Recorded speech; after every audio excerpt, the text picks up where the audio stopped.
Hey, everybody. Welcome to Pianist Academy. I'm Charles Szczepanek. I thought that would be a fun way to kick off today's stream, which has nothing to do with what we're going to talk about in a few minutes, but I think, what is it, Thursday or Friday this week that the next Mission Impossible movie comes out? The last one featuring Tom Cruise. So I just wanted to share that arrangement with everybody in case you're into that and you're going to go see the movie. So, hello, Jess and Bellington Groomer. Welcome. And Lewis, welcome. Antonio, C Drive, Lauri. Great to see you, Lauri. Nancy, Nico. Hello, Nico. And June. Welcome, everybody that's here. And if you didn't get a chance to drop a hello in the chat, please do that. It would be great to say hi. All right, today we're starting with a couple really interesting things. First of all, we're going to dive into some Mozart. And Lauri had sent me an email asking about some slurs in Mozart, in particular because sometimes on recordings, it either doesn't sound like the performers are maybe obeying them at all. We're going to dive into that in a second. And after that, Dith, hello, Dith.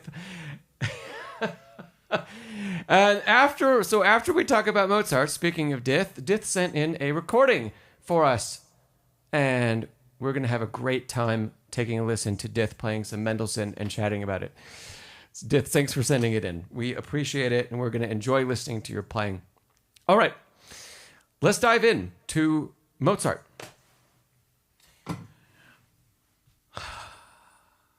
What do people know about Mozart's father? Do you know any? Do the people that are tuned in know much about Mozart's father? We can start with his name. What was his name? What did he play? What instrument? What's he responsible for?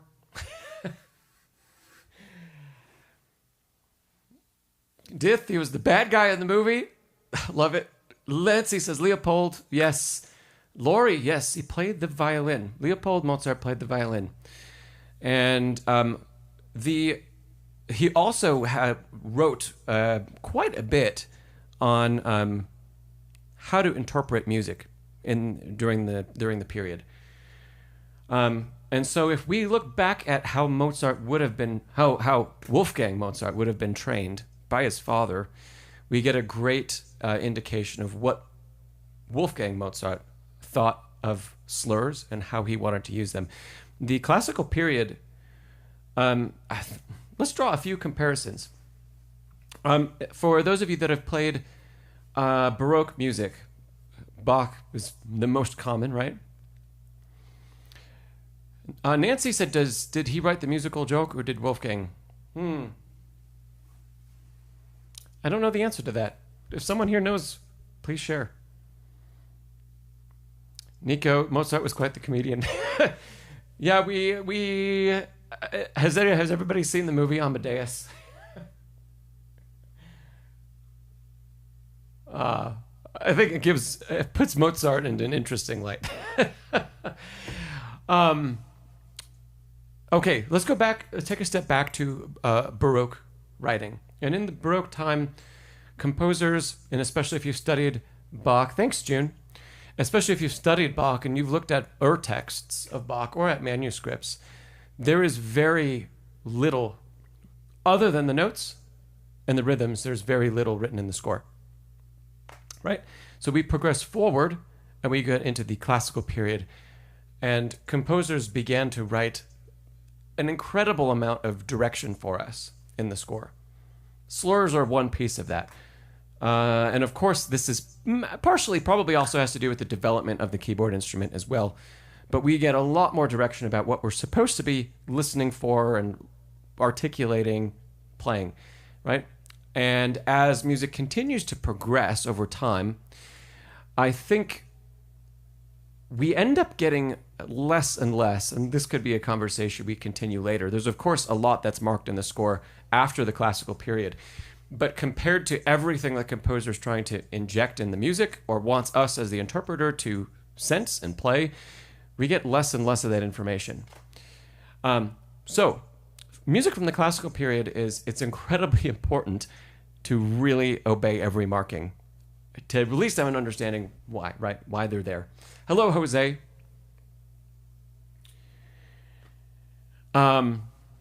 Okay, so Lauri asked about the middle movement, the slow movement of Mozart's K545, the C major sonata, and I have that movement pulled up here. This is the piece that begins, not with what I'm showing, but right, that's the first movement. It's quite famous. This middle movement, I'll play a little bit of the opening.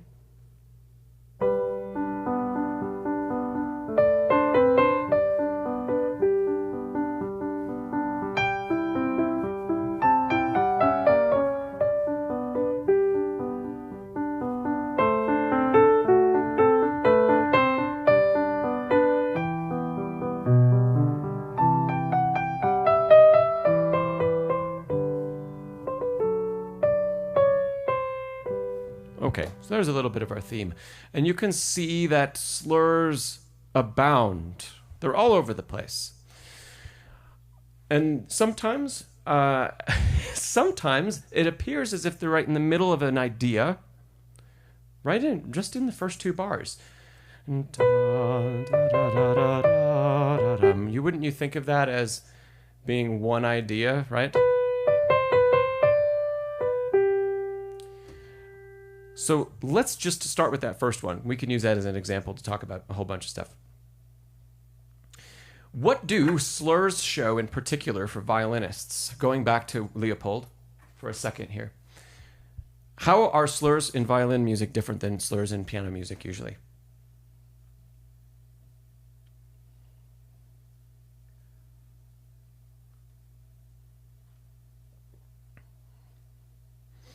Anybody? June, play on one bow. So yes, wonderful. June, what's under a slur in violin scores is usually meant to be played. The slurs are also bowing indications. Yes, Bedlington Groomer. Thank you. Slurs in violins when you change bow direction. Yes, great.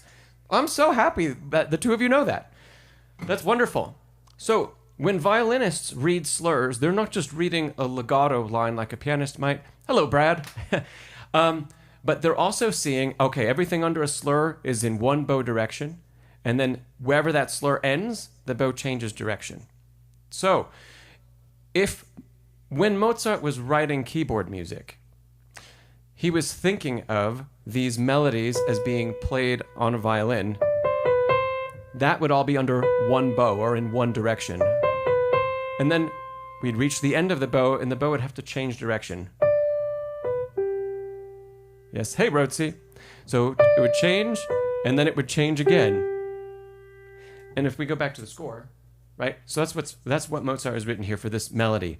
A bow in one direction, and and then a change in direction, and then a change in direction again for the last pitch. So if we think about it that way, these slurs get a really special meaning. When a violinist changes direction of the bow, is there a break in the sound? So June and Bedlington Groomer, I'm especially looking at you. When the bow changes direction, is there a break in the sound? Or is the sound continuous?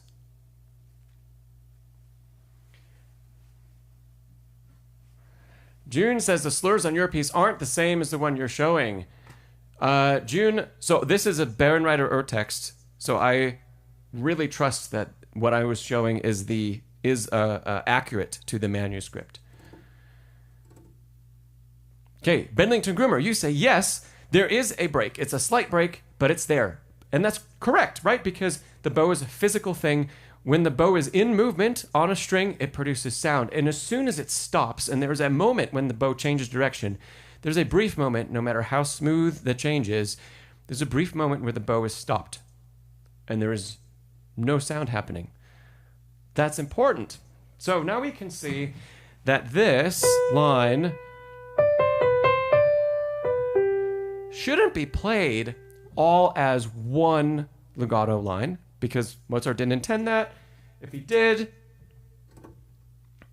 Okay, Lauri, great. I'm glad the slurs here match your text. Okay, so if he intended that to all be under one bow or all be completely legato, we would have gotten one slur. And it would have been all the way. But he didn't. But he also doesn't mean for the pianist to go and show this really choppy, separation between the slurs. And that's something that we might exaggerate more in different music. We might even exaggerate that a little bit more in two-note slurs in Mozart, just to show the difference in articulation. We might really exaggerate that. But here, the ultimate goal is that we do show ever so slight breaks. And if you listen really closely to some great pianists play this, there's just the tiniest bit of non-legato between here. Because we are still feeling this, I just erased the phrase, but we are still feeling one shape over this bar and a half. If I were to sing that, like I just did, so instead of singing on one syllable, or like a vocalese where I'm just carrying one syllable through everything, if I were to do that, it would sound like one phrase. But what if, when I sing it, I can also add a little a consonant mark here and a consonant mark here, the beginnings of each slur. We don't hear a stop.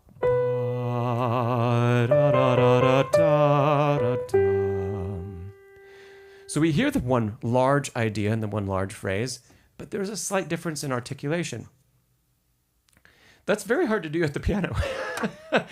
But our job is to show the subtlest non-legato. I'm drawing a grand pause. I don't mean that. I just mean a separation between those.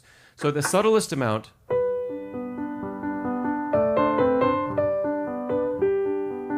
And part of the reason, Lauri, when you're listening to recordings, part of the reason you're not hearing much of that is because, first of all, it's such a tiny amount of space. Secondly, recordings are usually being done in big concert halls, right? And there's a lot of reverb. And that, all of that ringing covers up that minuscule moment in time. There was a separation. That was a little too much. There were two separations there. It's different than... We can hear it when we juxtapose the fully legato line versus the one with those slight separations. Bedlington Groomer says, you like that tiniest bit of non-legato. So, June, what you bring up is an interesting point. June, what a publisher is your version from?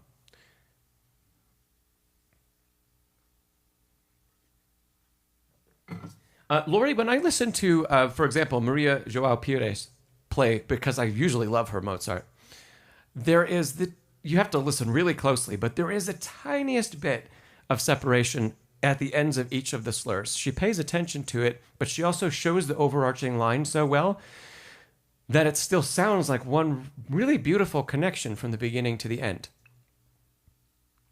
So let me give you, June, you said you got it from IMSLP. Okay. That's okay, June. But this is part of the reason why, especially Baroque and classical period, even into Mozart, Liszt, etc., there aren't as many problems as we get later and later in music history. But early scores, there were 100 years or so of publishers and editors for those publishing companies giving their own directions and printing those. And we've talked about this on the stream before. That's, for one example, is Schirmer.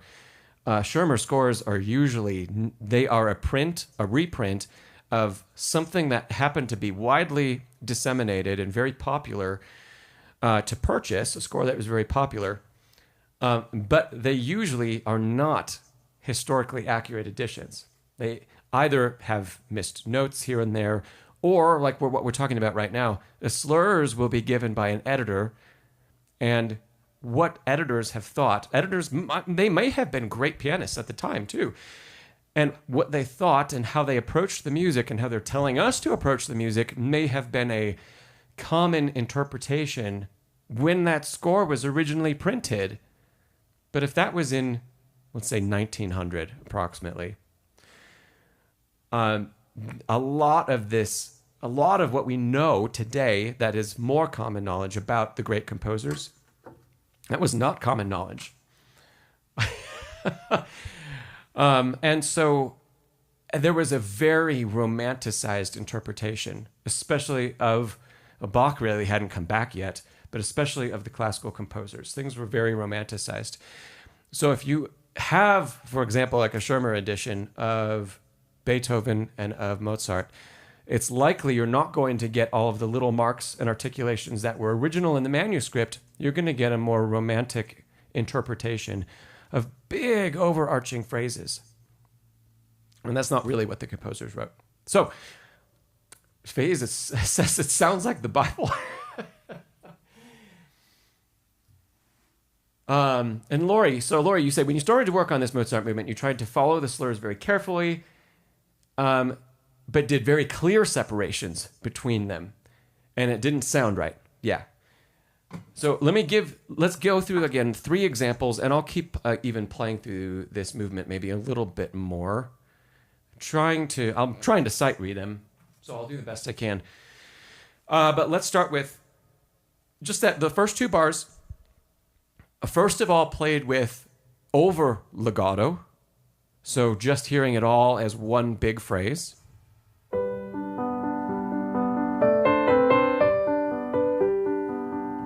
That is going to be what sounds closest to what we hear in a recording because of the reverb in the hall. Yeah. Okay. Secondly, is going to be over separation, like what you mentioned, Lauri.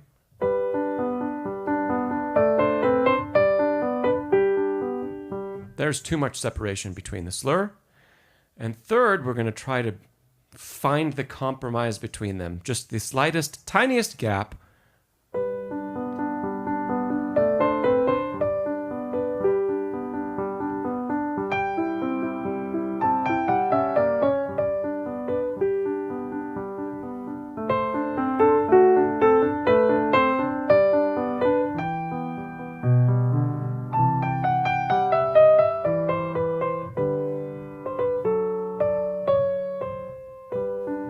Yeah. One that I really want to point out, because it illustrates one more point about this, is this in bar 8. Usually, when we hear a phrase with kind of an ornament at the end or a turn at the end, like that, da, da, da, da, we think of the last note as the resolution of that turn. Da, da, da, da, right? In fact, that is where the harmony resolves. We have this, what is this? Yeah.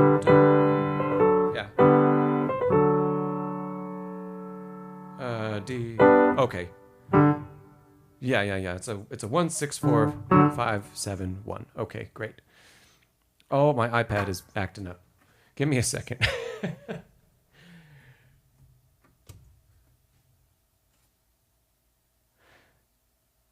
Let's see, here we go. Okay, hopefully it stays on better. Okay, so usually, right, going back, we hear ba-da-da-dum, and the resolution goes to the beat. This, if we pay attention to the slurs Mozart wrote, this actually says that the resolution is a new beginning here. Sure, it is the resolution, but it should be more connected to da-da-da-dum. This sighing figure that leads us back into the theme or a variation on the theme in the next bar. So, if you think of that A as a new beginning rather than the end of a phrase,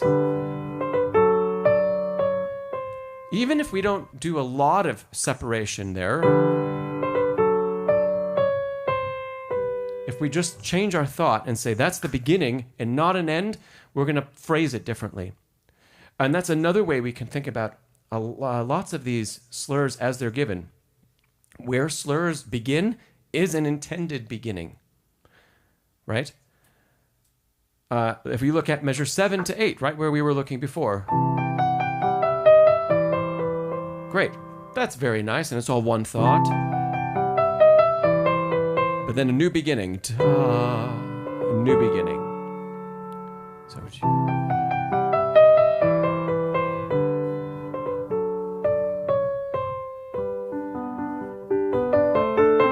Yeah? Okay. I think that's a great, Lauri, that was a fantastic question. And yeah, really fun to talk about. So the slurs are there, and if performers, we're going to trust that all the great performers are obeying them. They should be, and they should know, but they're very subtle. And where those slurs in Mozart, especially where they're going to be more pronounced, might especially be two-note phrases, like something like that, movement like that. Yeah, Bedlington Grimmer, you say amazing how much difference the slurs make. Just that subtle, tiny change. Yeah, that's where so much beauty lies. And if we take a quick comparison between Mozart and the next most famous contemporary of Mozart would be, anybody fill in the blank? Starts with an H.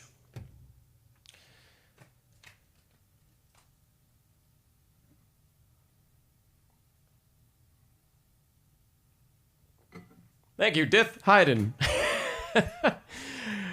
Oh, Dith, you must be quick on the draw, because I know there's a little delay between when I say things, but great job, Dith. Haydn, one of the many, but one of the important differences in Haydn and Mozart, you won't hear much difference between the composers if you play Haydn with Mozartian slurs.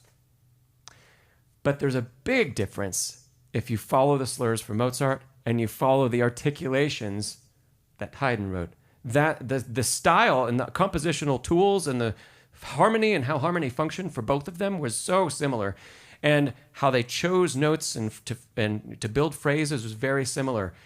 But one of the biggest distinctions is how those phrases are distinguished, how they're chopped up.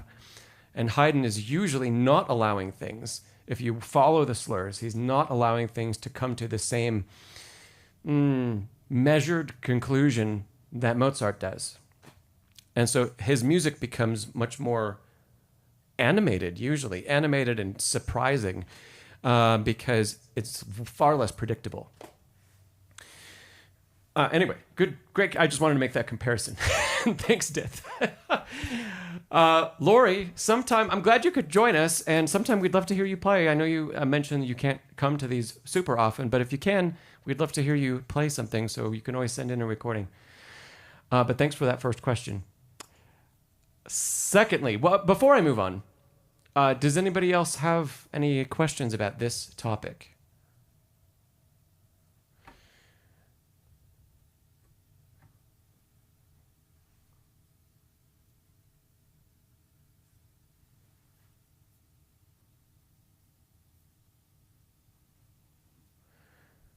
Yeah, Lauri, you say one part on the first page around bars 13 or 14. Yeah.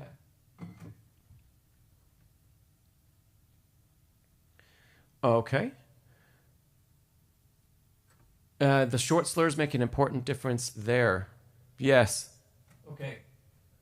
In comparison to just playing those bars over one big legato. So at the bottom of the screen here, we have 13 and 14. A big legato would be, so just one line. And if we keep going. Yeah. So that's all two connected. But if we do show those breaks, and there's even a different articulation given. Oh, I covered it up right there in 13.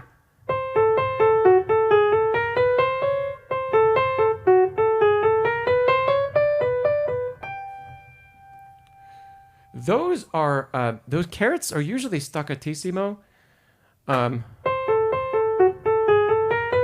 Lauri, does your edition have that?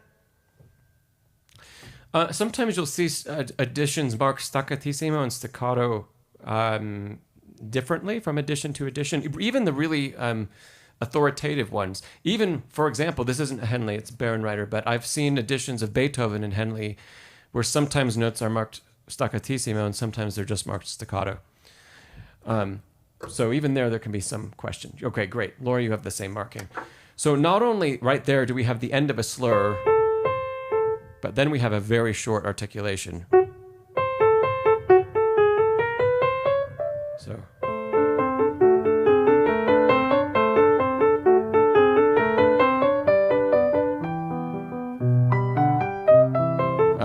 I'm putting a little breaks in the wrong place there. Let me try that again.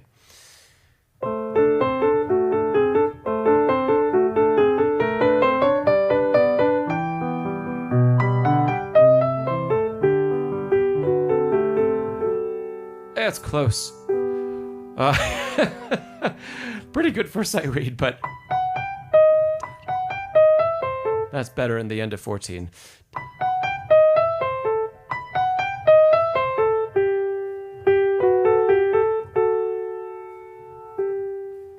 Maybe another example, Lauri, is think about how you show the rearticulation of the last note here to this suspension we have, because the melody has the same pitch. And on the piano, of course, we have to release. There's always going to be a release. And if you make that separation as short as you can without adding technical tension in the playing mechanism, that's going to be a perfect representation of how short the ends of slurs should be, or how short that separation is. So we can apply that then back.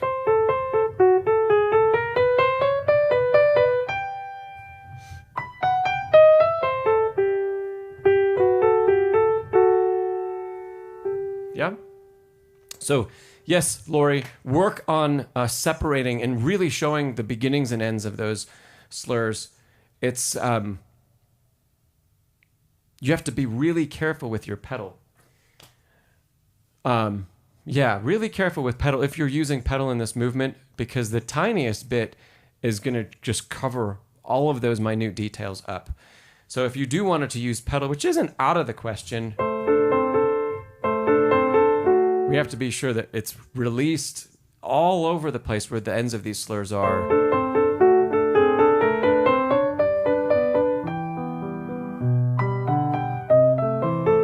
So I've used just a touch in that last playthrough, but really trying to make sure that neither the melody does that line shouldn't get blurred. It's just for some extra warmth that we can provide on the modern piano today. So yeah, Lauri, thanks for the follow-up question, and great. And yes, we would love to hear from you. Okay, anybody else? Dith, you had something?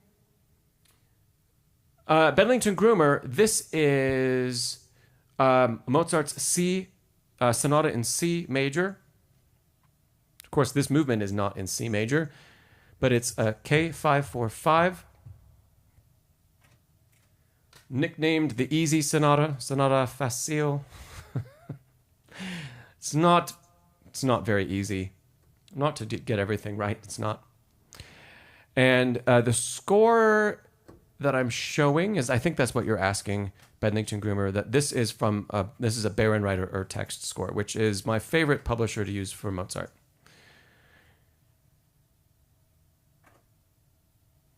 And Lauri, yes, you mentioned the second movement, the Andante. Okay. Let me see. Dith, you had a related question. You said, it's a shame the Alberti bass, maybe it's just a statement. It's a shame Alberti bass has gone out of fashion. It's very elegant. It seems like everyone these days is going for bombastic over this subtle. Again, I think that has to do with instrument building and the capabilities of the instruments today. Dith, and you're absolutely right. It wouldn't be very German of them if they didn't either call it an easy piece or for children. Yes. At least it's not album for the young in this case, right? Okay. So yeah, going back to Alberti bass. Alberti bass was more of it's a way of building texture on instruments that otherwise didn't sustain very well, not compared to what we have today. So earlier forte pianos, the sound was going to die away very, very quickly, and they wouldn't be nearly as loud. They wouldn't be able to be nearly as loud as the modern grand piano. They were also much smaller. This was way before these pianos would not, I believe, Mozart's pianos would not have had a cast iron, any piece of cast iron. Mozart lived before that. And so the whole instrument was just a wooden box. And the strings of the instrument could only be under so much tension. Otherwise, the wood would just fold up and collapse. And that would be it. The modern piano is, I can't remember how many tons of tension. Literally tons, the measurement, not just the figure of speech. But there's an immense amount of tension that's pulling on the instrument. And the only way it can survive is because of the cast iron plate, really. So, anyway, because of that and because of how instruments were built, you had to keep something going. Whereas today, if Mozart, who knows what he would have done, but maybe he would have written...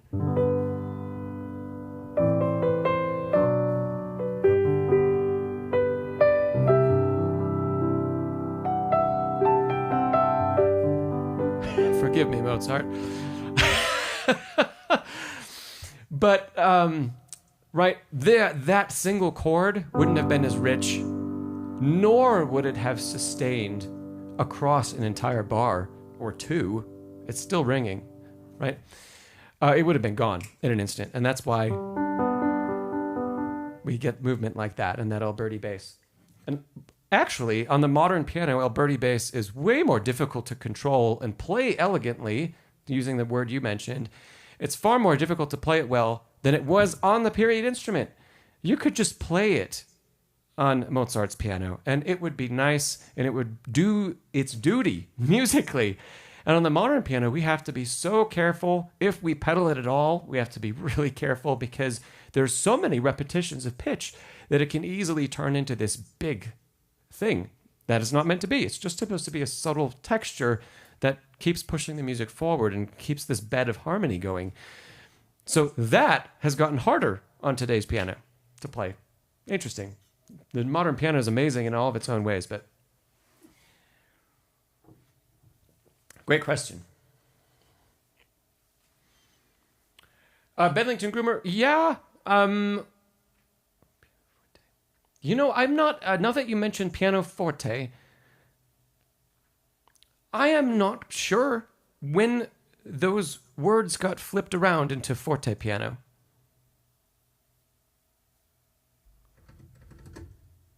The general answer, Bedlington Groomer, is yes.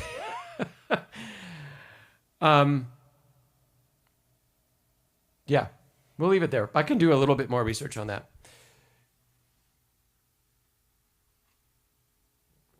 Hello, IB. IB, let me cover your question, and then we have to dive into Dith. Dith sent in some Mendelssohn for us to listen to, but Dith, hold on for just a minute, because I'm going to give IB a quick tip. Chords softly and without tension, especially when it's repeating. Yeah. So let's pretend, IB, that you have a something in root position, for example. Let's take E minor like this. And it's repeating.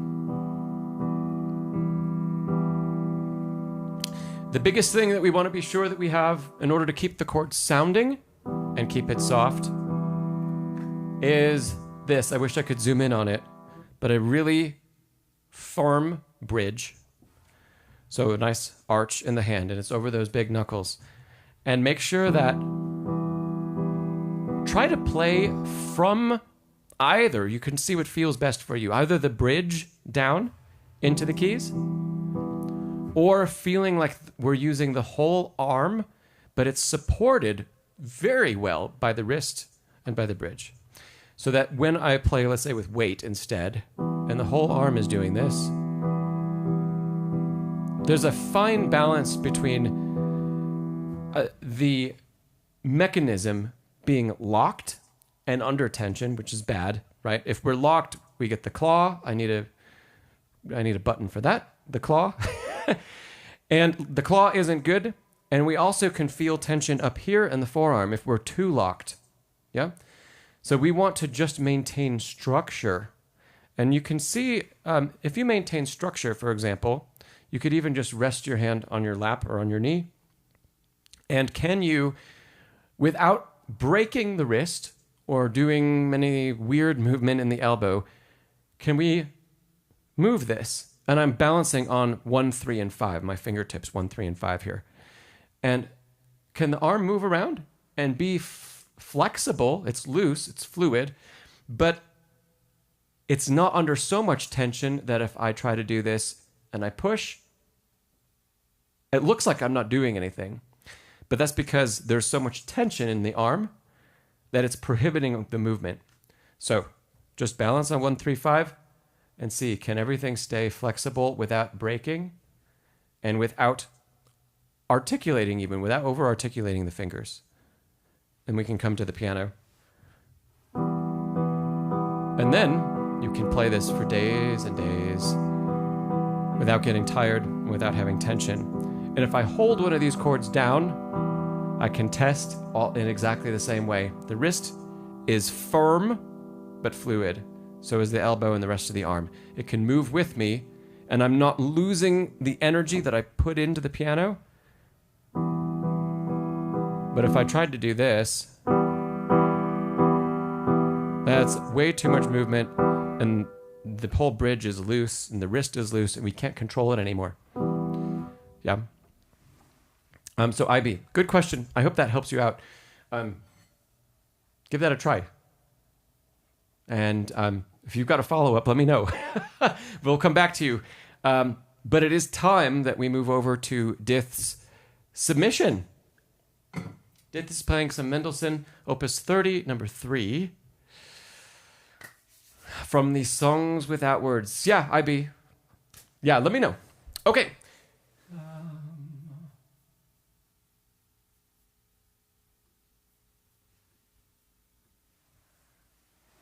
Okay, Dith, are you ready? We're going to take a listen to some of this. Really lovely piece.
All right, let's give Dith a round of applause. Nice work. Oh, good job, Dith. Are you preparing this for one of the RCM exams?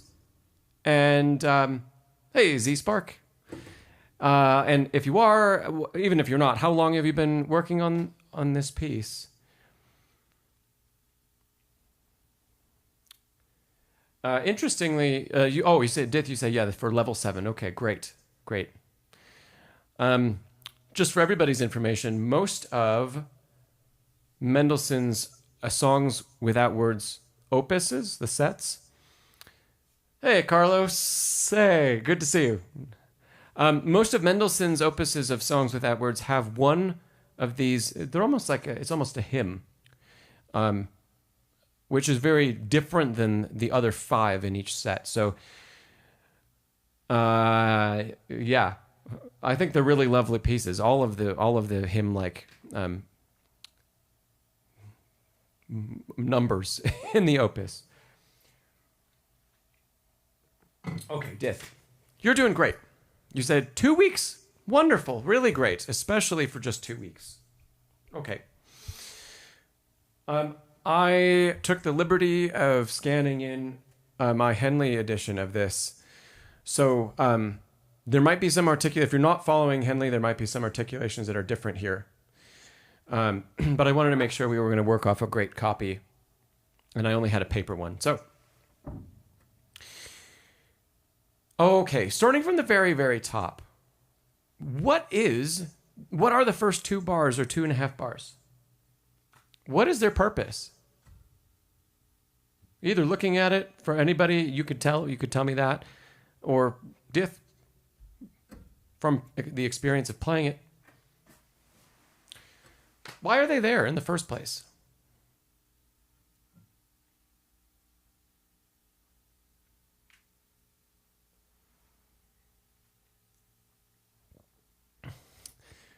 Dith, we'll talk about those in a second.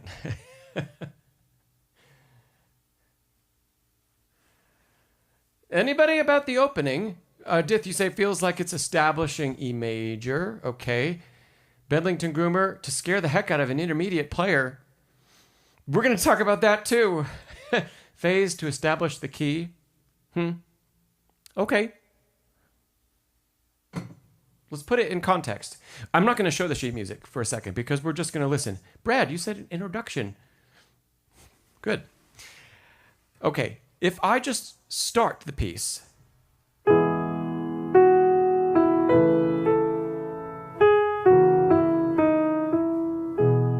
That's still really lovely, isn't it? And it's the beginning. And it's the theme. We didn't miss anything. So if we do start back from the beginning.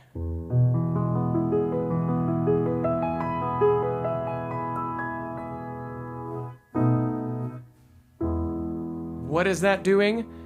Establishing the key, like some of you said, is close. I don't think as a composer we need to do that because the key is established with the first chord. If we were to sing here or play from the opening bar of the theme.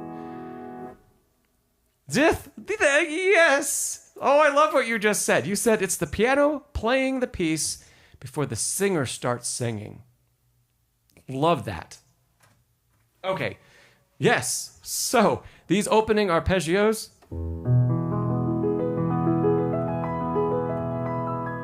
Yes, that is, think of us as 2 people. There's an accompanist, pianist, and a singer. And then the singer is going to come in and sing this. Right? But the pianist is giving them an introduction. So yes, an introduction. And Brad, you said the same thing. So Brad and then Dith. Oh, great, Dith. You said you're a singer first. So wonderful. Yeah, perfect. That's really the function, the purpose of those first 2.5 bars. So less setting up the key harmonically, but really setting the stage for the melody to begin. So now, before I get to the next thing about this, I wanted to go back and talk about what Bedlington Groomer said. The purpose is to scare the heck out of an intermediate player. Let's look at that. This is not scary for one big reason. Who can tell me what that reason is? The reason that it looks scary is because it's all 16th notes, and maybe there's quite a few ledger lines. But deeper than that, phase, you're close. It's not scalar, but Dith, you said it's just an E major arpeggio. That's right. And if we see that, and you see this whole thing, there isn't anything that's out of place. It is all an E major arpeggio. That's it. That's all it is. Oh, I don't want to clear all my notes. Okay. So, okay, yeah, we do need to follow the right notes and the notes that Mendelssohn wrote. So we can't just play any old E major arpeggio. But all we have to do is look at the first two, and it's given to us. Those two repeat up an octave, and then there's a small variation the third time. That's how I can sight read this. That's way faster than tempo, but that's how I could play that, and I can play it really easily because it's just one musical concept. It's just an E major arpeggio. Okay, so Bedlington Groomer, when you see it that way, it won't be scary anymore. All we got to do is learn which part of the arpeggio are we playing. Okay. Let's, this opening now, Dith. Okay.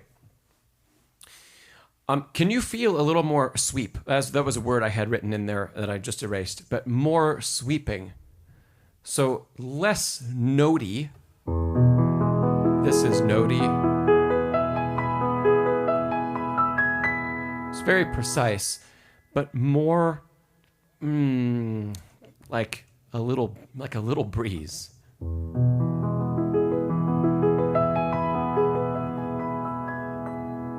And give us a little bit of a direction in this introduction.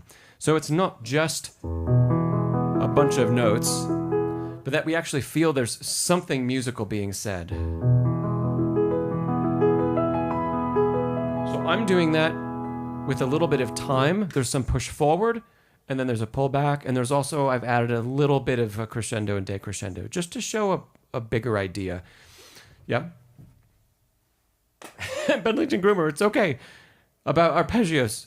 That was a great opportunity to see something that, or to take something that initially maybe looks really complicated and say, it's actually not. Truly, the rest of the piece is a lot more complicated than those first two bars, even though those first two bars might look the craziest on paper. Okay, so Dith, can we add a little more expression to those two bars? And I really like the idea of feeling it as just a little bit of a breeze that leads us in. And then to our cadence, and then we move on. So. Okay, let's talk about the staccato under a slur. So we have stuff in measure 4 that I'm circling there, and stuff at the end of the line. What are those called? Does anybody know? It isn't just staccato under a slur. There's a very specific term.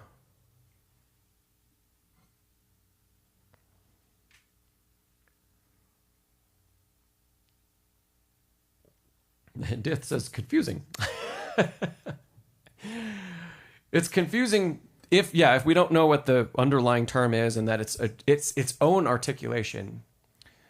Cynthia, you say tenuto. It's not tenuto. Tenuto, Cynthia, is a dashed line, like that, for example. That would be tenuto.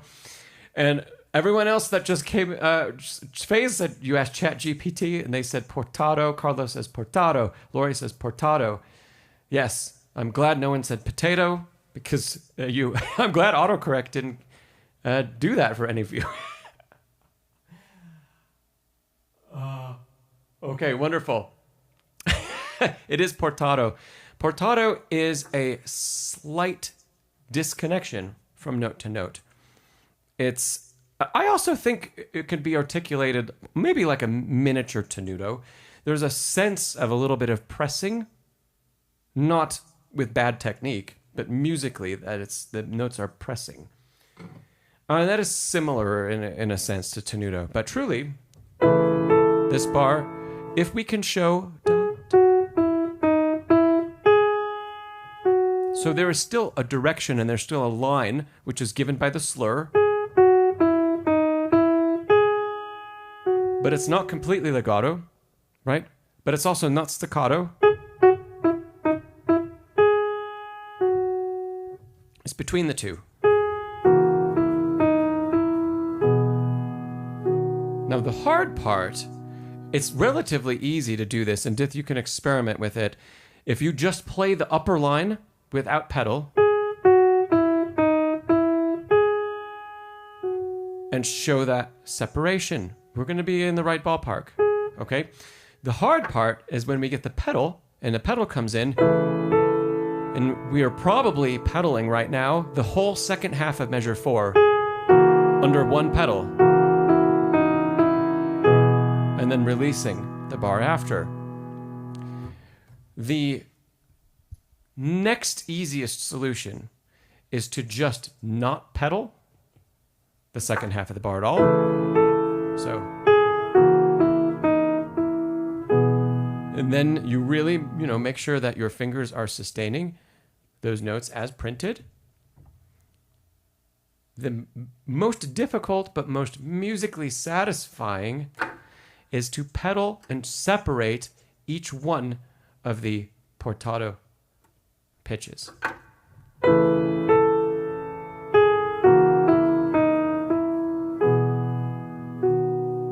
So the difference between portato and just good, cleanly pedaled legato. You hear that difference? I'll do it one more time. Here's legato first. And portato.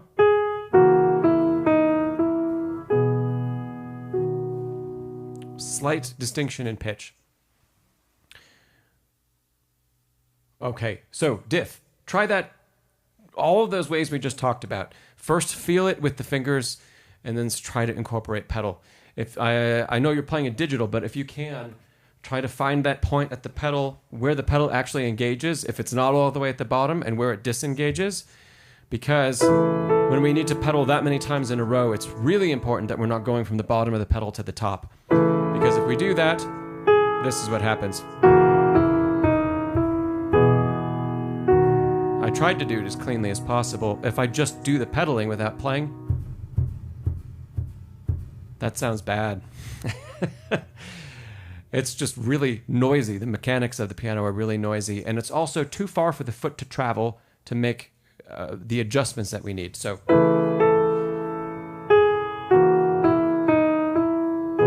those are all very, very small foot movements. On an acoustic, it's right in the middle of the pedal. So take a look at and feel for where your pedal actually makes those changes and releases. And we want to stick right around that point as you pedal something like that. Okay.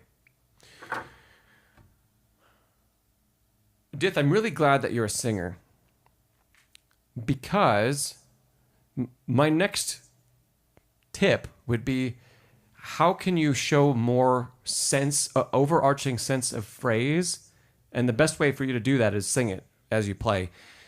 So where is the phrase going? Where are you going to crescendo to? Right? Where is the high point? Where is breath happening? So depends on how good of a singer you are. There could possibly,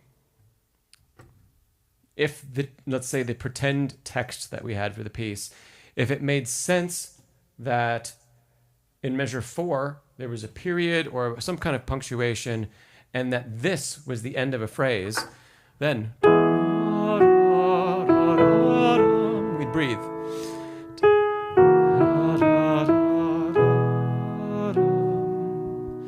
Those are 2 short phrases. If you don't like that, though, you can absolutely phrase all of 3, 4, and into the beginning of 5 as one, and it ends up being a little different. It just depends on where you would like to put the, quote, breath.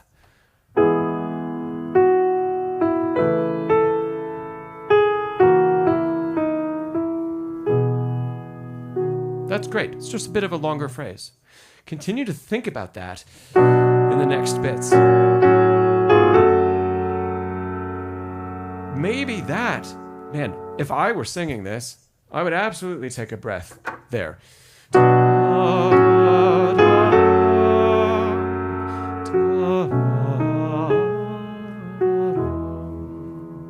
Just to show that separation, and possibly even to be able to crescendo through. We can't do this on the piano, but if we're feeling it, if you crescendo through as you sing that pitch until you're cut off,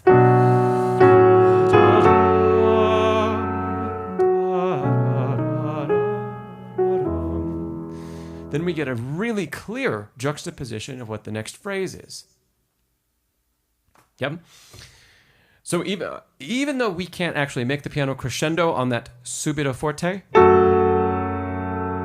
if you're feeling that the intensity grow through that pitch, we're going to play it differently, and we're going to play the next note in the next phrase differently as well. Yep. Okay, so far so good, Dith. Dith, you said we call that the choir gang sign. Love it. Okay. Oh, one other thing, Dith. In this bar that we're looking at right now, it's measure 5, beginning of 6. You have a tendency of not holding these dotted quarters long enough. Make sure the entire duration that they should be 1 and 2 and if you're feeling that with a breath, it could be even slightly longer than that. Slightly, not another eighth note long, but slightly longer. But make sure, no matter what, we don't cut it off too early. And that's a bit of what I heard from you, where that dotted quarter was given somewhere between the quarter and the dotted version, and it sounds clipped, and like we're just not ready for the next phrase yet. Okay.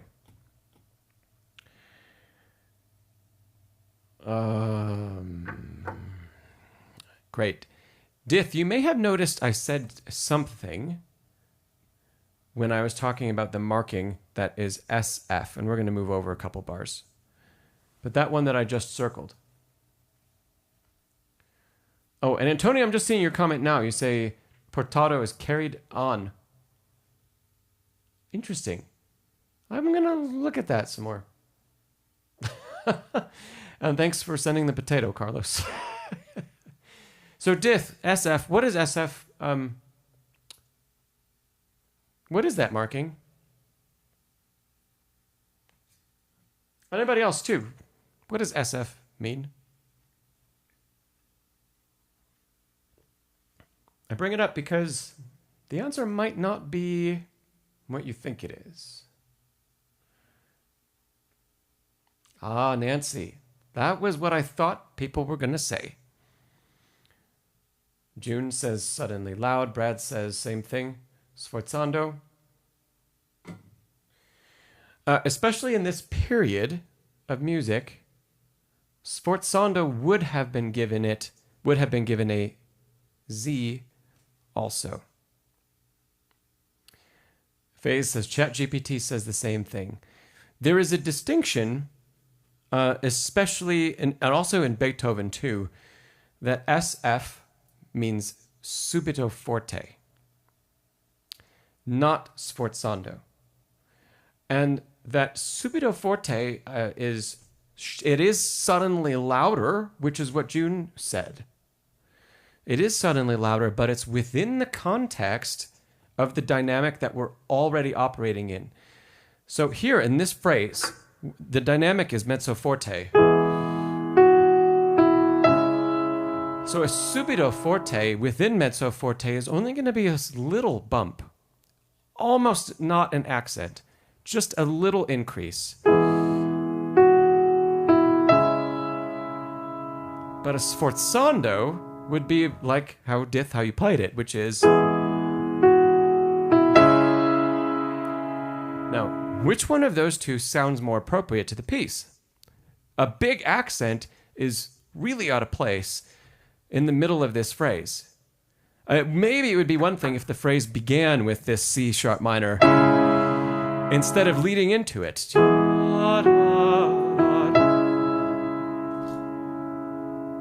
Dith, again, as a singer, how would you phrase that? You have an octave leap. I was just gonna say, not if you're saying with the sopranos. Well, that's only an E. It's only an E. Sopranos should have many notes above that. But I know what you're talking about. Okay, so a well-trained singer leaping an octave is not an easy thing. It's never an easy thing. And if the note goes close to the high part of our range, right, it's going to be very loud probably if we don't have a lot of training on how to control that. But if you are a great singer, sure, there is going to be an increase. Probably. You're going to want to show that unless you're Fischer Dieskau. People that don't know him, look him up. He would have been able to just float that note and do some magical thing with it. And that's not very common. But the normal vocal thing is that on a skip of an octave, there's going to be some sort of increase in volume because we need more support for most people. So that subito forte is just giving that chord a little more support, not a big accent that then it came out of nowhere and we have nowhere to go. As soon as we accent this, and then the phrase has to follow. So if we're going to make that phrase connected, then all of a sudden we're playing.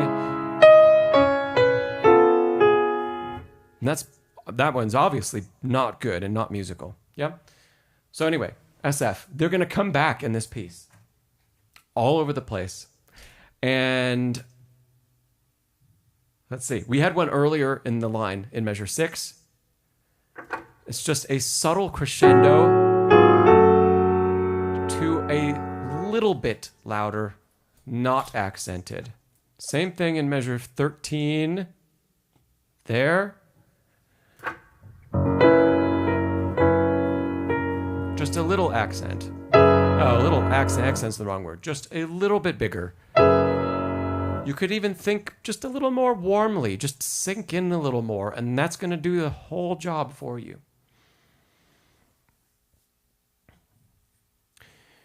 Nancy, great question. You say, so if this song had words, would those portato spots be multiple syllables? Yeah, they definitely would be multiple syllables.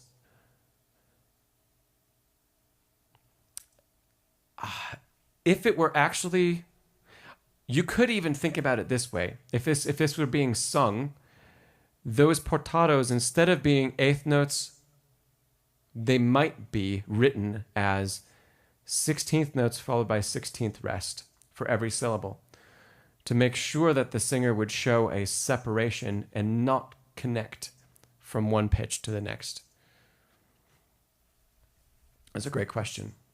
Phase, yes, this was written for piano. So this is Phase. This is Mendelssohn's, from the Songs Without Words, Opus 30, number 3. For people, if you've seen my course on this, there's a really, underneath that title is something really, really important. And that's part of why we're talking about so much vocal stuff with this piece. According to 19th century terminology, what was a song?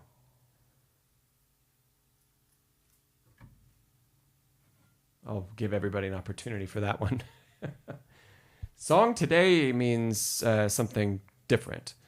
But a song in 19th century Europe, yes, Dith says you sing a song. Songs in the classical repertoire always have text. They always have a lyric. And so the whole idea that Mendelssohn wrote sets of songs without words, that word and how Mendelssohn's understanding of what song meant is really important. And it sheds a whole new light on why Songs Without Words is a really important title. And it shows us how to interpret the piece massively. Because they're supposed to be very vocal. They're very vocally inflected. Because they're songs. They're supposed to be sung.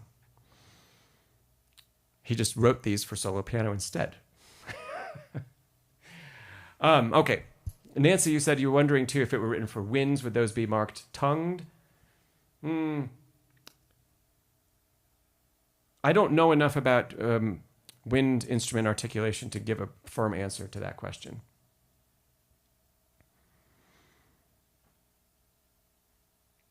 The portato mark might exist for winds, and then how they articulate it might be their choice. But that's a good question. Yeah, Rotzi, go ahead. For sure. Yeah. Okay, Dith, let's jump back in. We've gone over a subito forte and what that means. Just keep the broadenings a little more contained, just so that they're within the dynamic that we're coming from. Even going back here, looking at measure 9, 10, 11, we have a crescendo written here.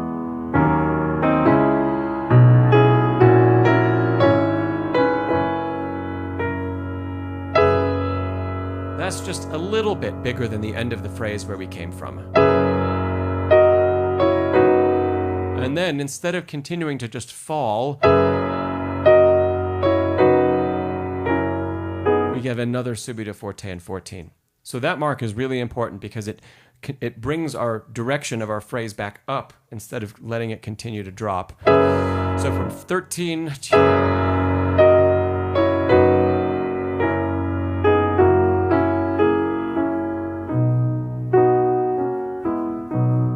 Okay, good. Let's move on. Back in measure 9. Oh, Dith, yeah, let me get your question first. You said, to confirm in measure 8, there's an E sharp in the alto with a slur. That's a tie. So it's a tie. And the note in measure 9 is also an E sharp. Okay, so my score shows this maybe a little bit better than yours does. So in measure 8, the end of measure 8, that E sharp with the thumb is tied to here.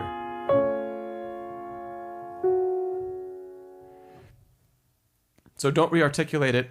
Definitely don't play E natural either. Yeah, so here this is really just a courtesy accidental, but that does help.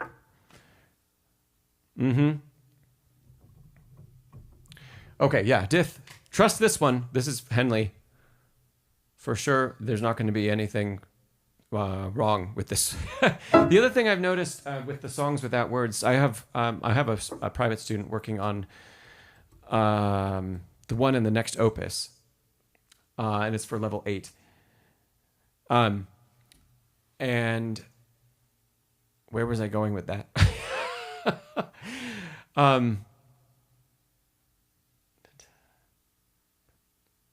Oh, yeah. Okay, I have found that in some of the other editions of these, there are marks that look like ties and slurs.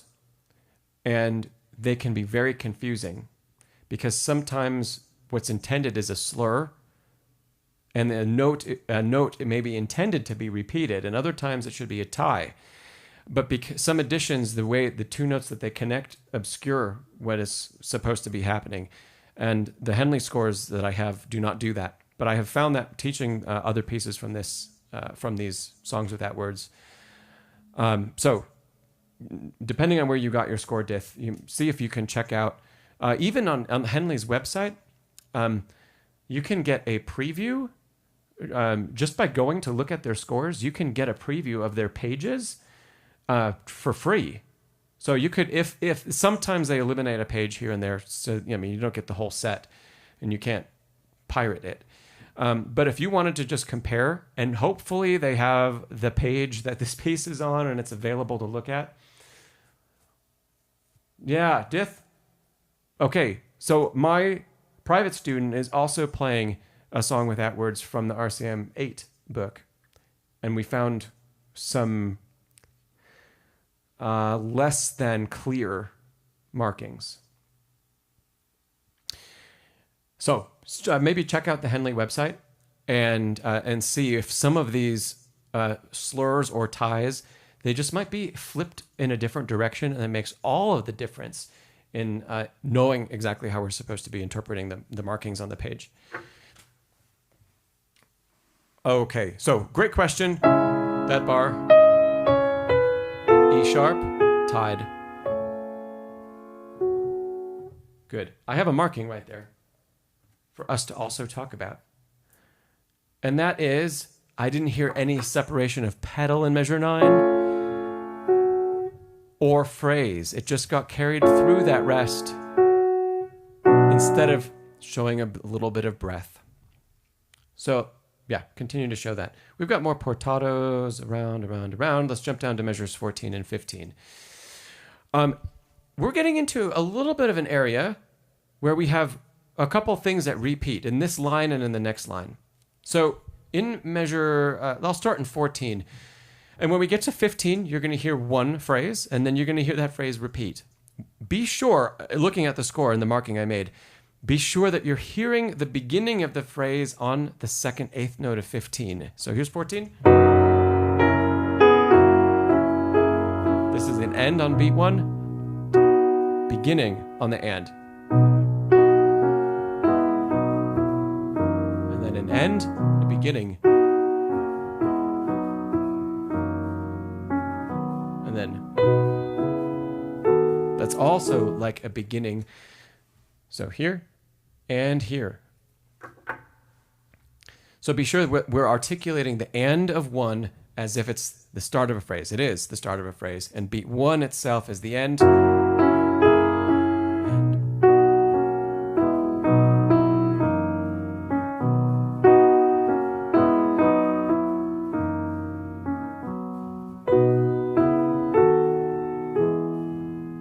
Yeah? Okay, then we get back to our main theme. Dum. So getting into measure 19. I highlighted this, but this is something you're also doing throughout the piece. Don't accent the F sharp at the end of the phrase. Right, that should be the resolution, and definitely less than the G sharp that comes before. And then relax. Maybe not quite that much, but that's the idea. Every time you have that statement throughout this piece, because it's a part of the main theme, go to here and then relax. Let's keep going. Give that dotted quarter its full amount. Now we have another area where there's two of the same ideas, or an idea repeated twice.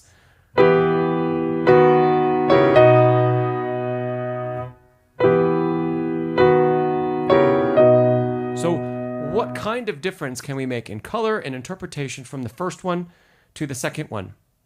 They're marked exactly the same, but we definitely should not play them exactly the same. Maybe the next one starts a little bigger. Still grows. Maybe the first one's the bigger one. The second one is still forte, but a little less.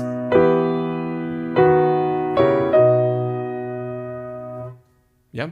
Come up with how you would like to show that. Do you want it to get more intense?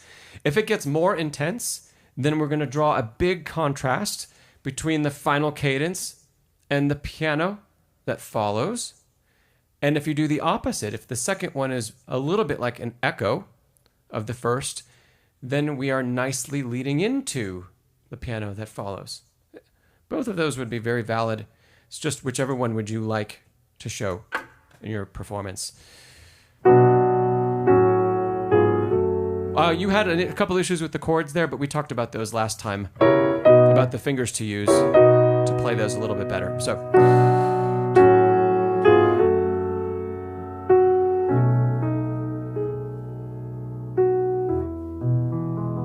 like the beginning.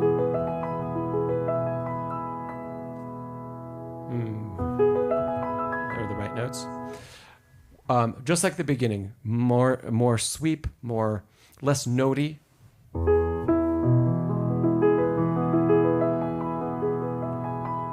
Put it on a different dynamic plane. If our melody ends piano here, make this pianissimo.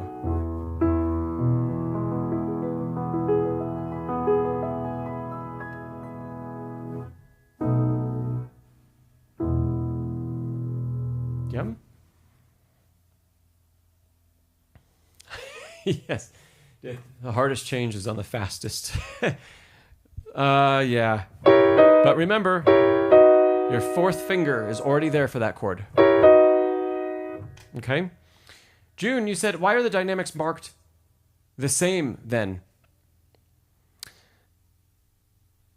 That's a good question.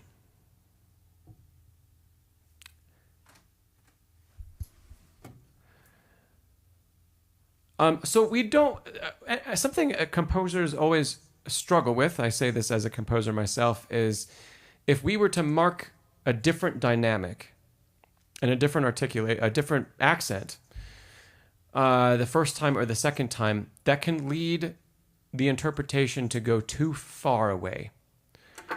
So if the first one is forte here, and the second one was marked fortissimo, it would be way too far, and it would be out of context of the phrase. Same thing if you did the opposite. If you wanted it to get softer, and you marked forte and then mezzo forte, it would go too far, and they wouldn't be related enough. The other reason is that Mendelssohn wants to make sure that after the crescendo here, we come back to the reference of feeling for how that first chord felt to play. Whether it's the exact same dynamic or a little different, louder or a little softer, there's subtle shades in there. But whichever side it's on, we want to be sure that we don't just take this crescendo and go to the next dynamic and continue crescendoing. So that's also why that is remarked on the score. I hope that answers that question for you, June. Hello, is it Osrael? Hello. Dith, you say that happens a lot in songs. In particular, if there were words, it would be more obvious where the weight is supposed to be. Yeah, 100%. So continue to think about it that way. You have the option to choose whatever you'd like in those bars. So, good. Dith, nice job. Nice job. Yeah, we talked about a whole lot of stuff. There is a lot in these little pieces of Mendelssohn's. But yeah, sweeping through those arpeggios, the portato that we spent a bit of time on, subito forte, not sforzando, and just continue listening for those phrases. Where do phrases begin? Where do they resolve? And where is the breath happening? That'll take you a long, long way. Let's give Dith another round of applause if we could. You're doing, really nice work. Rely on your instincts as a singer to help shape some of those things that you'd like to do. And June, you said, is it just personal interpretation? To a degree, yeah. It is personal interpretation, and within, let's say, within the bounds of tradition. So that's why, we can't just play anything the way we feel like playing it.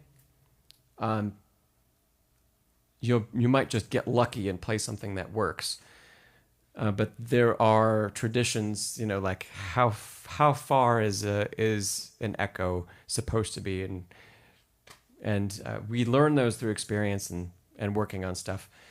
And the more you listen to recordings of people, the more you'll hear what is tasteful and what fits that tradition and what is just like not in the ballpark. And I think it's important to know that.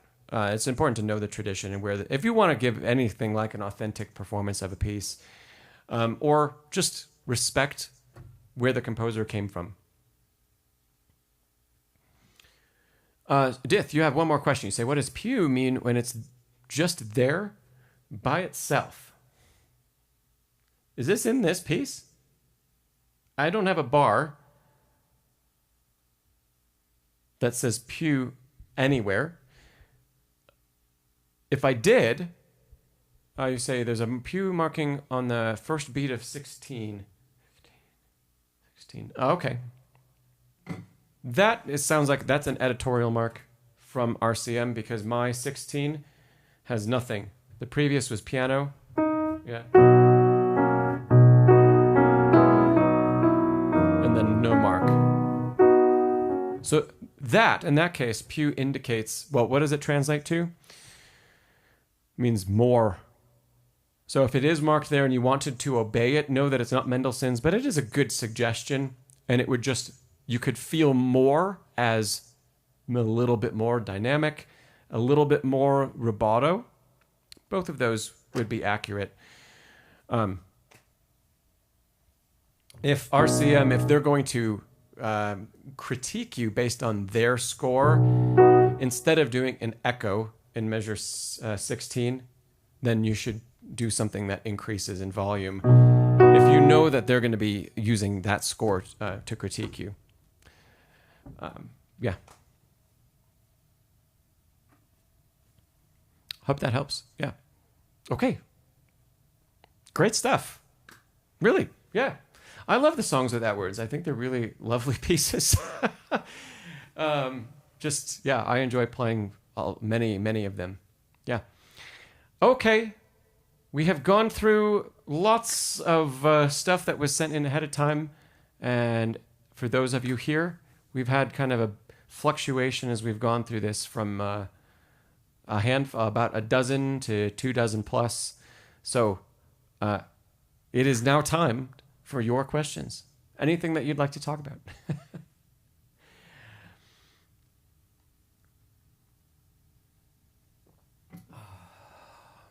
Dith, thanks again for sending it in.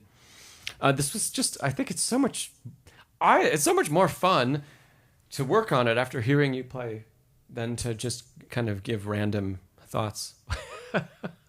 That can be fun too. But yeah, it's always great to hear you. So,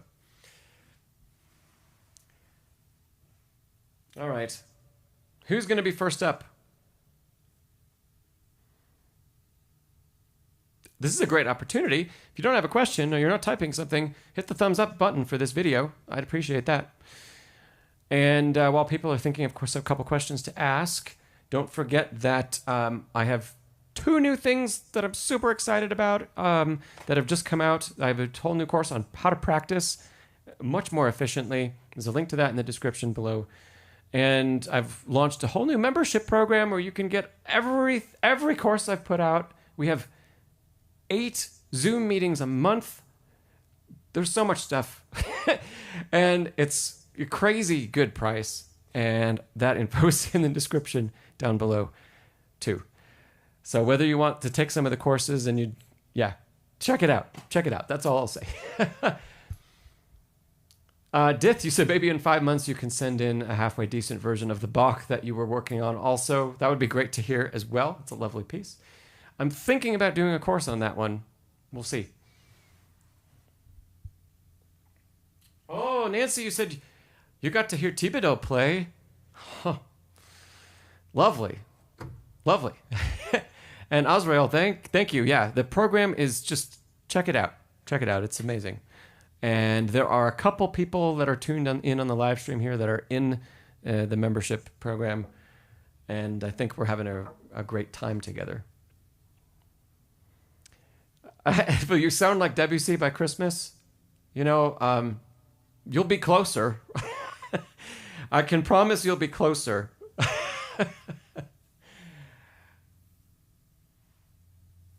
Oh, Brad. Awesome. Wonderful.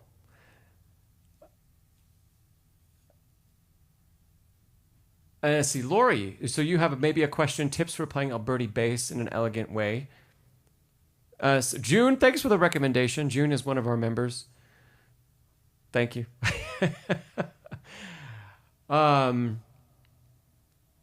Yeah. Anytime, maybe one of these live streams, I'll do a little bit more info about it, and we'll maybe spend 5 or 10 minutes going through some details. But unless there's really not many other questions, I won't do that today. Dith, you say pieces like songs without words, like we just worked on, they come much more easily to you, and Bach moves around. Yeah, Bach is its own thing. It's so great for us to work on. It's great exercise for the brain. I was just thinking of you, Bedlington Gruber. Oh, good. And Nancy, you said only 10 rows back. Really awesome. Really, really good. And especially playing some French music. Love it. I usually like his Thibodeau's playing of Debussy, especially. I usually like his Debussy a lot. So, Faze, you said you have a question about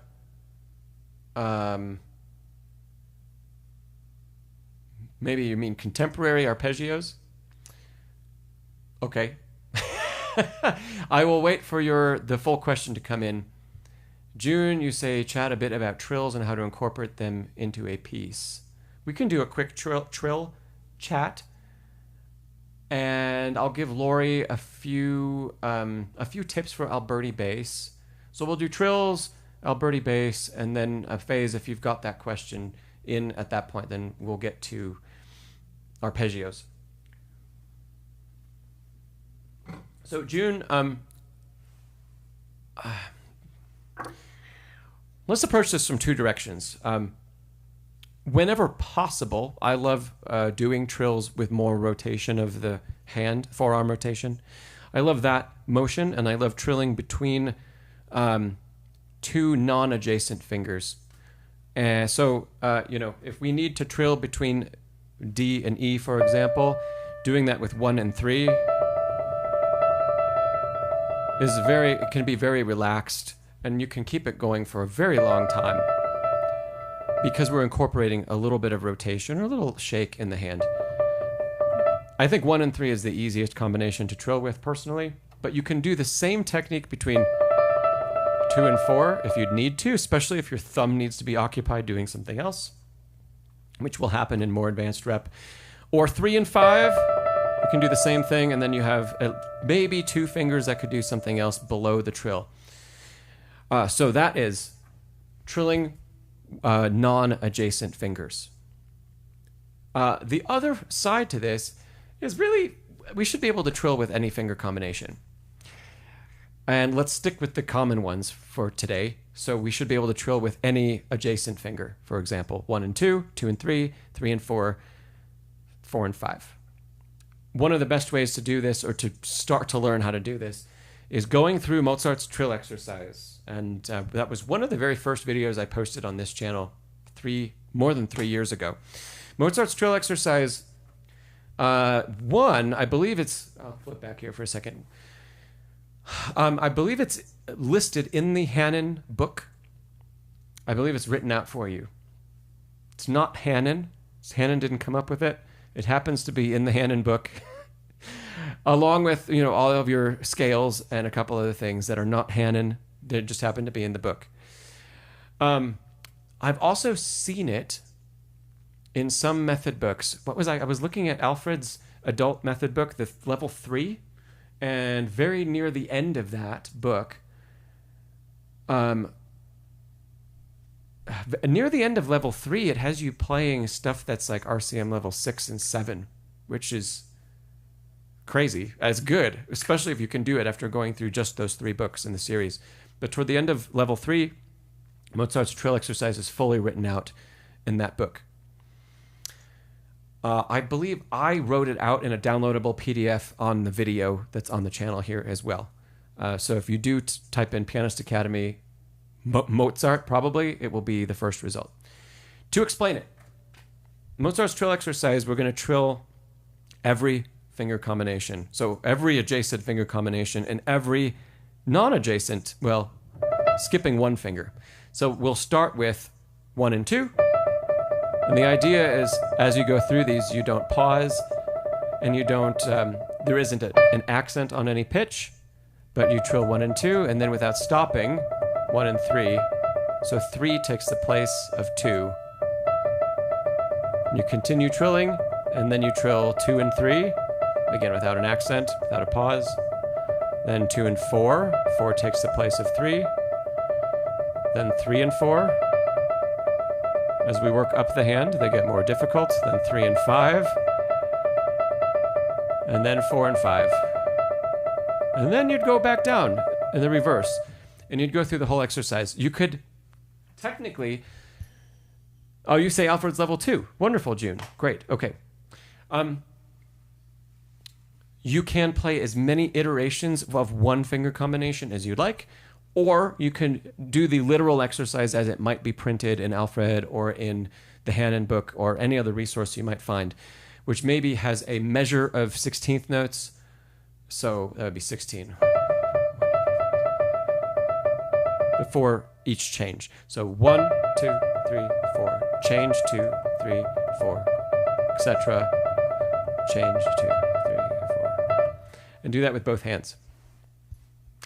That works only a little bit of that rotation, because as soon as we start activating trills with the fingers, even if you're playing between 1 and 3, like we talked about first, because you've been prompted by the exercise to mostly play with finger articulation, all of those finger combinations are going to end up being practiced with mostly finger articulation.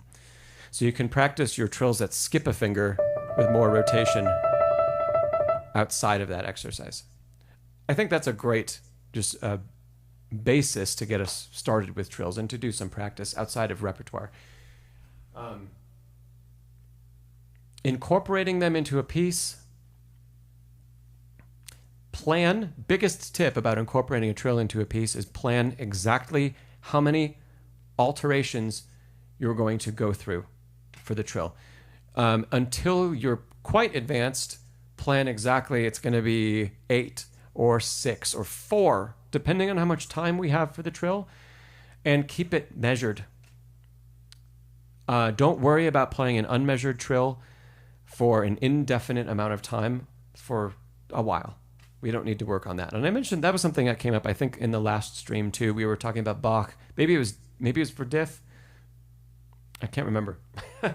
But plan out how many notes are going to be a part of the ornament. Bedlington Grimmer, you had a question. The difference between how to play trills and mordents. Okay. Mordents are going to begin... Mordents look a little bit like a trill symbol. They're a little squiggly line. And sometimes mordents have a vertical slash through them.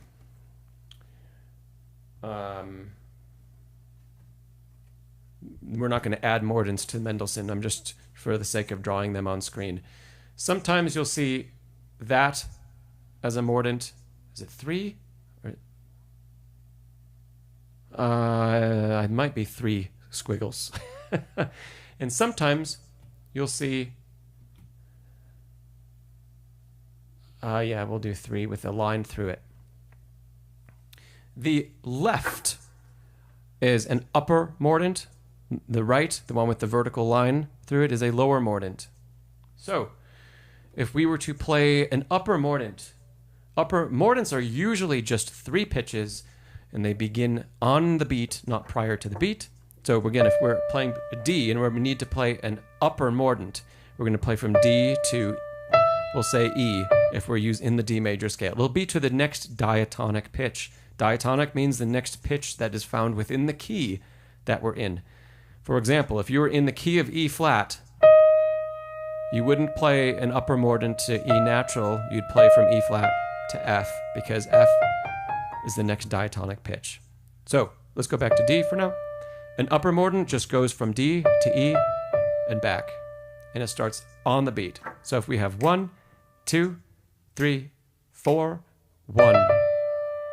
The first note of the mordent is on 1, not 1, where the 1 comes on the last pitch.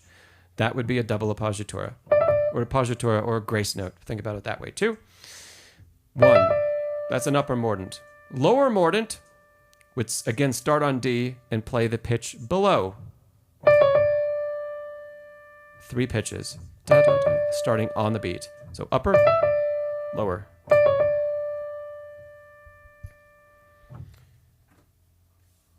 Okay. June, you say, what about when it has the sideways S above the symbol? Usually the sideways S means a turn. I'd have to see that music, because usually the turn is written just by itself, not with a trill or anything else. A turn, if we continue to use, yeah, here we go. D, turn would start on the primary pitch, usually go up.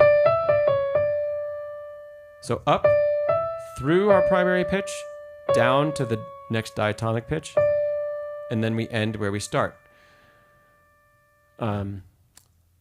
Let me pull up a very famous example of one of those. Give me just a second.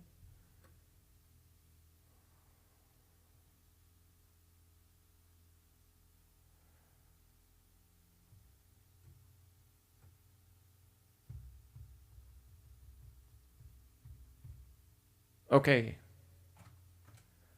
We're probably very familiar with this piece by Chopin.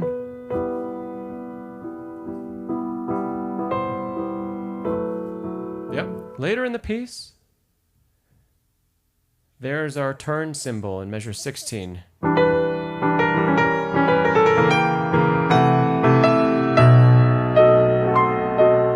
Yeah. So that turn, in this case, is going from A sharp, and we're using, we're not, in this case, we're not repeating the A as a part of the turn. We're going straight into B, back to A sharp, then G double sharp, which is what that double sharp or the X symbol means, and then back to A before going up to the high G. So that's printed, and then the turn is the red notes in red. G. There it is. G double sharp is the same pitch as A natural, same enharmonic. But that's what that X under the symbol means. Ausrael, yes, this is Chopin's, not a nocturne. This is Chopin's 4th prelude. So,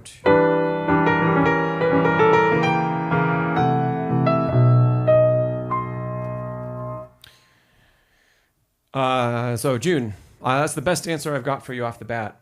Unless you have, I would really have to see something if there were mixed notations of ornaments, like a trill and a mordant and this turn, to be able to clarify any better than that. Okay. Good questions. Faze, I appreciate that. You said all videos on arpeggios on YouTube. You don't like them very much. And I should make one. Okay. Faze, you know what? Send me an email. What kind of concepts would you like to cover? Because, yeah, what would you like to hear in an arpeggio video? I'm definitely going to be doing one because I've gotten a few questions about like how to practice arpeggios, the best way to practice arpeggios. And the only time I've ever done a video on it was one short that I did a long time ago. And I'm going to do a more comprehensive video. So, yeah, let me know. And you can send me an email for sure. And your questions about bass, keep fleshing that out, Faze, because I'm still not sure exactly what you mean. And while you're thinking about that, you said to make it more dynamic. While you're thinking about that, and if you have any more info for me, I'm going to go and grab Lauri's question. And Azrael, I do teach private lessons, but I'm currently totally full. So if you want some more info, just send me an email, and my email address is down below in the description, and we can chat about it, but I can't take any more new students right now. Sorry.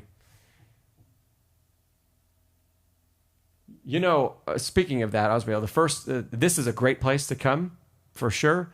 And the second place would be that membership group that I was mentioning earlier. So that's also down below in the description. Lauri, your question about tips for playing Alberti bass in an elegant way. There's one really, really big one. Let me go back to the piece that you're working on.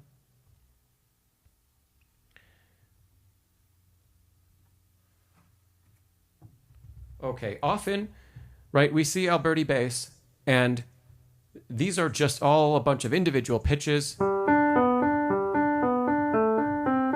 And that's what we get. 4 notes per beat. There's a difference between articulating those 4 in the way I just did and like this. Based on hearing that and without really being able to see me very well playing it, what's the difference between 1 and 2?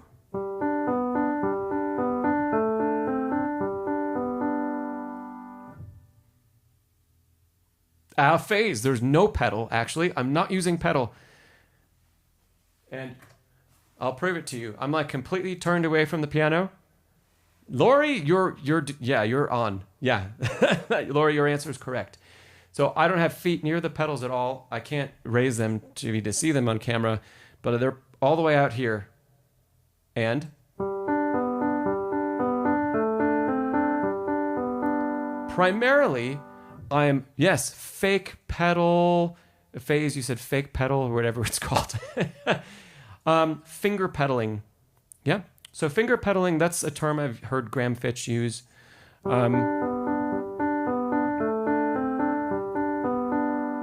To me, I think about it as, again, sustaining the texture that we're supposed to be building.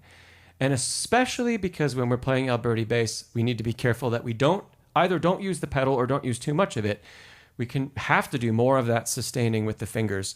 The first place you can look for sure is sustaining the lowest pitch in each of the figures. And if you just sustain that one, just as long as you can, until it needs to lift to be rearticulated.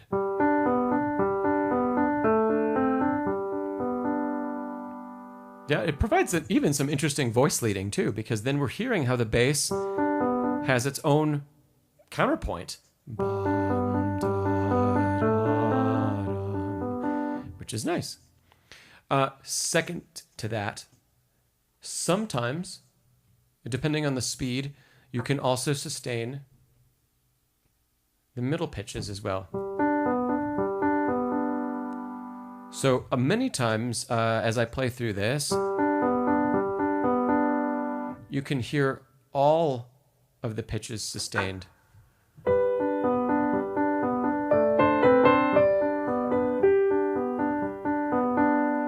And that helps to continue to show that texture so that it's not just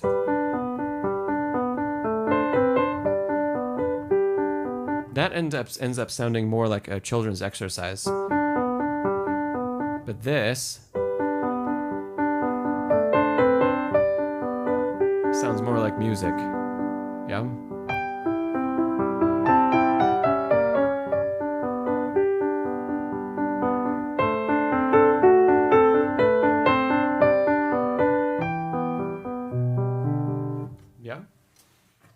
So that's my biggest tip for you, Lauri, about Alberti bass.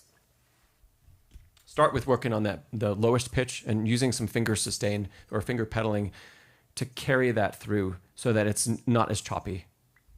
Yeah. Lauri, yes. You said that's exactly the sound you're getting at the moment. So yeah, we can try to change that just by stretching those notes out a little bit.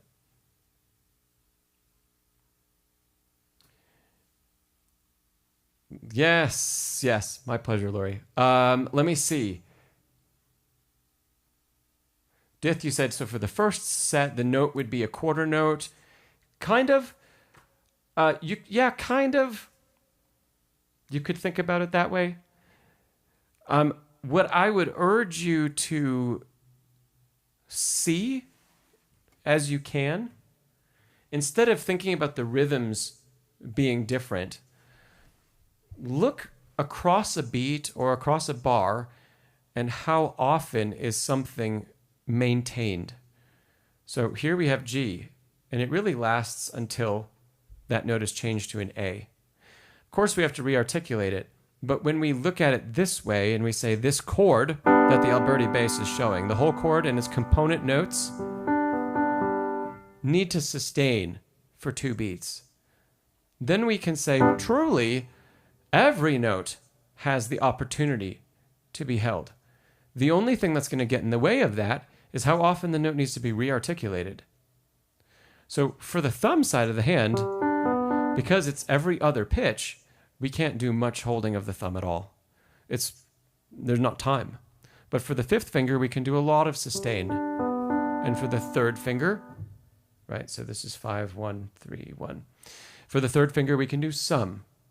But instead of thinking of it as changing the rhythm or adding a second voice, sure, there is some counterpoint in there that we can look closely for. But I would see if you can read it in the way we described, as the harmony being sustained.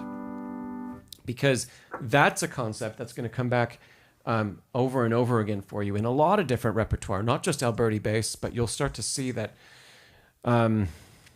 when harmony is elongated, and maybe it's through stuff that is pedaled, maybe it's through arpeggiation, there will be places all over the place that need finger pedaling, or that can be helped with finger pedaling. And if the fingers do some of that job and our foot does some of the job of pedaling, truly, we can show some beautiful sustain without losing clarity, without things ever getting blurry. I actually have a video I've already filmed that's going to come out about that in a week or two. And I go through a little bit of, quite a lot actually, in Debussy's first arabesque. So, hello, Julio. Let's see. So, phase. Was it? Yeah.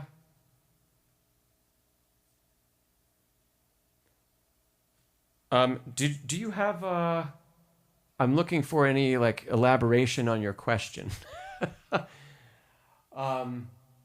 Okay, to make arpeggios more dynamic. Phase, are you talking about when you're coming up with your own?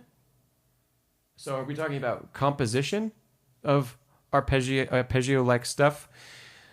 Yeah, or is it you said, yeah, okay.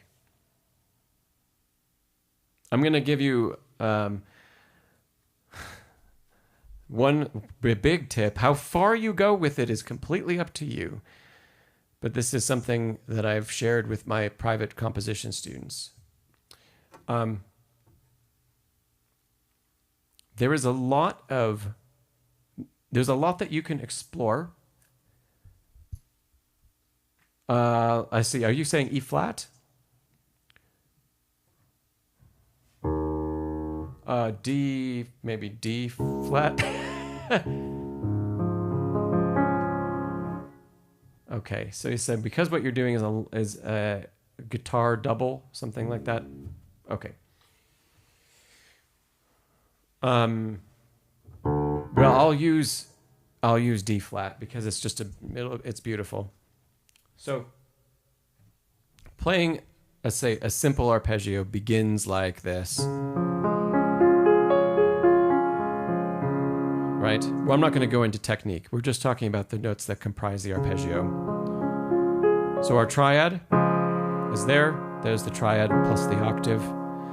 And then basic arpeggio technique says we start with the 2nd finger. Thumb is on the white key. We cross to 4 like that. Okay, we can expand that into something else. Let's say a nice expansion of that is going to be putting the bass way down here Now it's no longer an exercise, but we're going to skip the third. So we're playing root, fifth, root, third. You could even stop there and turn around. And that's a very rich and lovely sounding arpeggio. You could continue it up.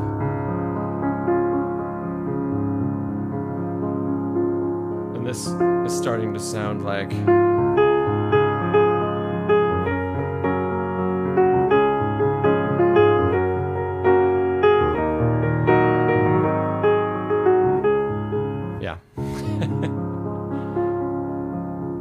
So now the only difference that we've made is we've skipped the first third of the arpeggio. We've just skipped it and built a tenth from the root. And beyond that, everything has stayed in a close position, the closest position possible.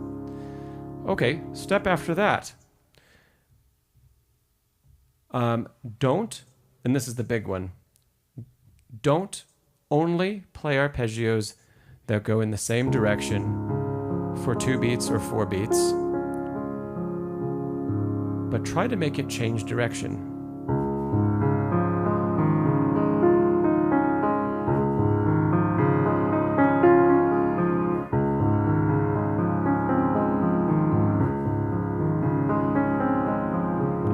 I've added a couple notes in there. Yeah. Thanks, Osrail. So I've added a couple notes there, and then, but the important thing is that maybe we don't even go up to the 10th, but we go to the 9th first and change direction. Maybe, where else can we go? That's nice. And I'm just using neighbor tones, really. They have other harmonic names, but I'm just using neighbor tones of the notes that we already know in the arpeggio. If you really want to take this far phase, study how Rachmaninoff writes arpeggiation.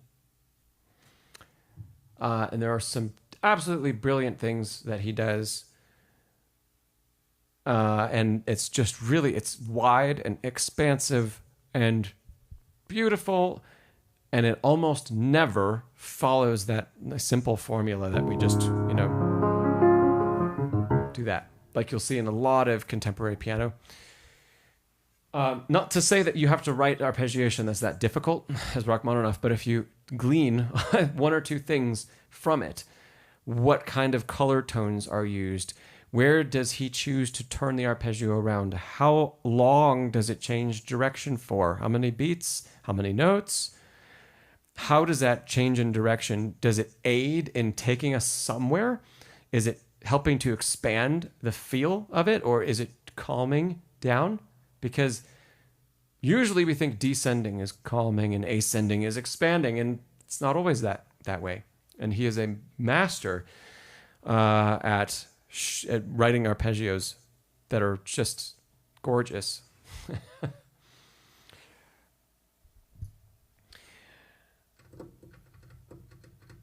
Oh, Donna, thank you.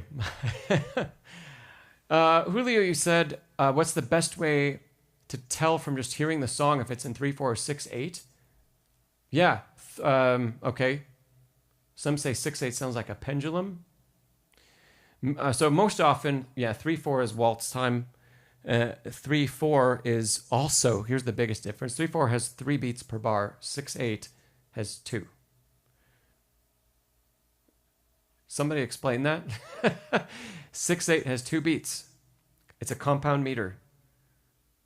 All meter that has an 8 as the denominator is compound meter. Compound meter means groups of 3. Not all, but a 3/8, 6/8, 9/8, 12/8 compound meter. If you have 5/8, it's not going to quite fit that way. But the general rule is when 8 is on the bottom of our time signature, it's compound, we get 2. So this would be, what I was just playing was in 6. 1, 2, 1, 2, or 1, 2, 3, 4, 5, 6, 1, 2, 3, 4, 5, 6. Okay, the big pulses are in 1 and 4. That's why we count it as 2 pulses, 2 main pulses. In 3, this would be 1, 2, 3, 1, 2, 3. And the natural accent that the rhythm is given, or that's given by the meter, is different. It ends up being 1, 2, 3, 1, 2, 3. So in 3/4, 1, beat 1 is the strongest, beat 2 and 3 are subsidiary. They're not as strong. So the feel, I can still line up the arpeggio in the same, they'd be a different number of bars, but I can still play the same arpeggio, but it feels different. In 3/4, it's 1, 2, 3, 1, 2, 3, 1, 2, 3, 1, 2, 3. In 6/8, 1, 2, 1, 2, 1, 2, 1, 2. Okay. I hope that clears some of that up. We're listening for the feel, and we're listening for where those pulses are and how quickly does the main pulse come back. And if there are 2 weak pulses before 1, it's in 3/4. If there's only 1 weak pulse before 1, it's in 6/8. Maybe more confusing would be if it's in 9/8. But in 9/8, things are going to sound like they're in triplets. So we're not going to hear an 8th note, 1 and 2 and 3 and 1 and 2 and 3. And it would be 1, 2, 3, 1, 2, 3, 1, 2, 3, or 1, 2, 3, 4, 5, 6, 7, 8, 9, 1, 2, 3, 4, 5, 6, 7, 8, 9. And if I were writing something like that, I would not, unless I was purposely obscuring the meter, I would have the pattern start over again on 1, not be in the middle of the pattern when the bar changes. So it would be 1, 2, 3. Oh yeah, 1, 1, 2, 3, 4, 5, 6, 7, 8, 9. 1, 2, 3, 4, 5, 6, 7, 8, 9, 1. Something like that. Yeah, Julio. Great stuff. Okay.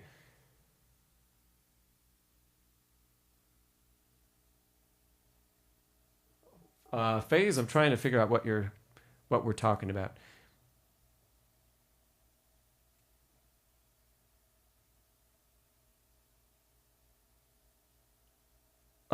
Phase, I'm lost.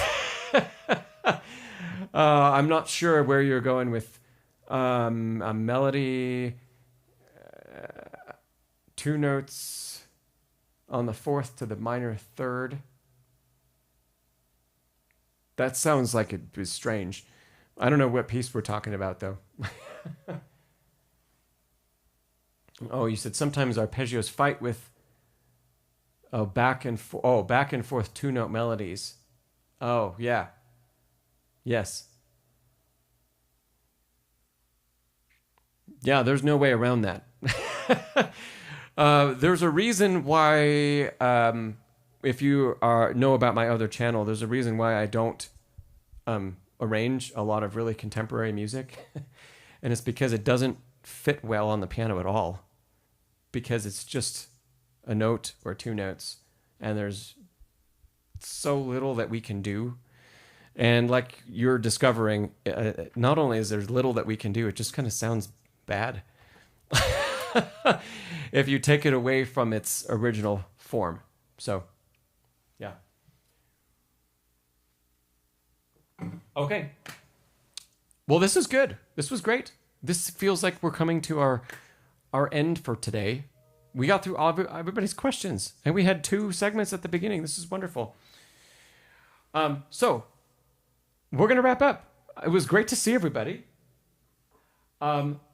Let's talk a little bit about when the next live stream is. Because this is not our normal scheduled day. The normal one would be next week, but I'm not around next week. So, 2nd and 4th Wednesdays of June. So, the 11th of June is the next time that we can get together here on YouTube. So, hopefully I'll see many of you again. Lauri, thanks so much for being here. Donna, yeah, absolutely. Nancy says, hit the thumb. Thank you. If you haven't done that already, please do. Jane, good to see you, Jane. And Carlos, absolutely. Thanks everybody for being here. And Antonio, I'm glad you're still here. Z Spark, wonderful. Okay. Have a great rest of your week. Have a great rest of your month. And stay tuned around the channel. There was a short that came out yesterday. I think there's another one coming out tomorrow. And there's a new video on Friday about using the metronome. And it's got a big surprise for you. So stay tuned and check it out on Friday. Okay, everybody, take care. I will see you in, I'll see you when I see you, in the comments or in the next live stream. All right. Be well.